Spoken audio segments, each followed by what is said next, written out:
All right, let's talk about silence. We're so often taught to fear it, to see it as this failure in a conversation. But what if I told you it's not a problem to solve? What if it's actually a powerful tool you can use? Well, that's what we're going to do. We're going to transform those moments of dead air into real opportunities for connection and clarity. You know that feeling, right? Someone hits you with a tough question and your mind just goes completely blank. That internal clock starts ticking, getting louder and louder, and you feel this insane pressure to say something, literally anything. It's a universal feeling, and let's be honest, it's super uncomfortable. But here's the big mindset shift. That moment of silence, it is not a communication breakdown. We're going to reframe this whole thing. A pause is actually your chance to listen better, to think a little deeper, and to connect way more effectively with the person you're talking to. So first things first, let's break down the awkward silence problem. See, the real issue isn't the silence itself. It's the panic that happens inside our heads. We get so wrapped up in managing our own thoughts that we completely forget to manage the actual conversation. So we're going to shift that focus outward with 3 proactive strategies that'll turn you from a passive victim of silence into an active, confident communicator. Okay, our first strategy is so simple, but it is an absolute game changer. Ask to clarify. Instead of just freezing up, scrambling for the perfect answer, you just ask a simple question to get more detail. Let's see how this works. What's so brilliant about this is how it flips the script. Instead of the spotlight being on you to perform, you just gracefully hand it right back to the other person.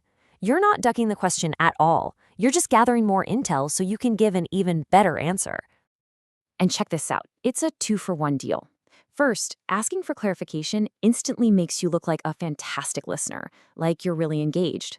And second, while they're giving you more detail, your brain gets those precious few seconds it needs to kick into gear and come up with a thoughtful response. It's a total win-win. And here's a perfect example of what this sounds like in the real world. Notice how that doesn't sound like you're stalling for time, right? It sounds like you're being diligent, you're being precise, you're taking control of the conversation in a way that's both super respectful and really strategic. All right, let's jump to our second strategy, paraphrase to confirm. Now this is a true hallmark of a seriously skilled communicator. It's all about making sure you're on the same page before you even start to answer. Now, this might sound almost too basic, but trust me, paraphrasing is a conversational superpower. You're basically holding up a mirror to what the other person just said, and that has a huge impact on the whole vibe of the conversation. And here's why it's so incredibly powerful. 1, it makes the other person feel genuinely heard and understood. That builds trust and rapport instantly. And 2, just the act of saying their idea back in your own words, it gives your brain this running start, It kickstarts your own thinking and helps you slide right into a response. And here is a phrase you can literally steal and use tomorrow. It's such a great example. It validates their point, it clearly states what you're about to talk about, and it buys you a moment to think, all in one smooth, totally confident sentence.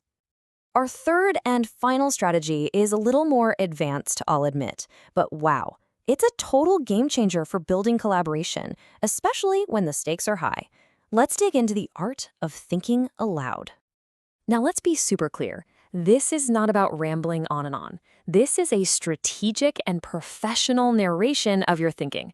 Instead of just letting the other person stare at you in silence, you're actually inviting them into your thought process. And this really gets to the heart of the matter. On one hand, when you're silent, the other person is just a spectator. They're waiting, maybe getting a little anxious. But when you think aloud, you transform them into a partner. They're with you, following your logic step by step. So this is what it sounds like. Even though you don't have the final answer, you sound completely in control. You're being transparent, you're showing them how you think, and you're making the whole thing feel like a team effort instead of a confrontation. So let's bring this all home. When you start combining these 3 strategies, they stop being just little tricks to dodge awkwardness. They really do become your communication superpower.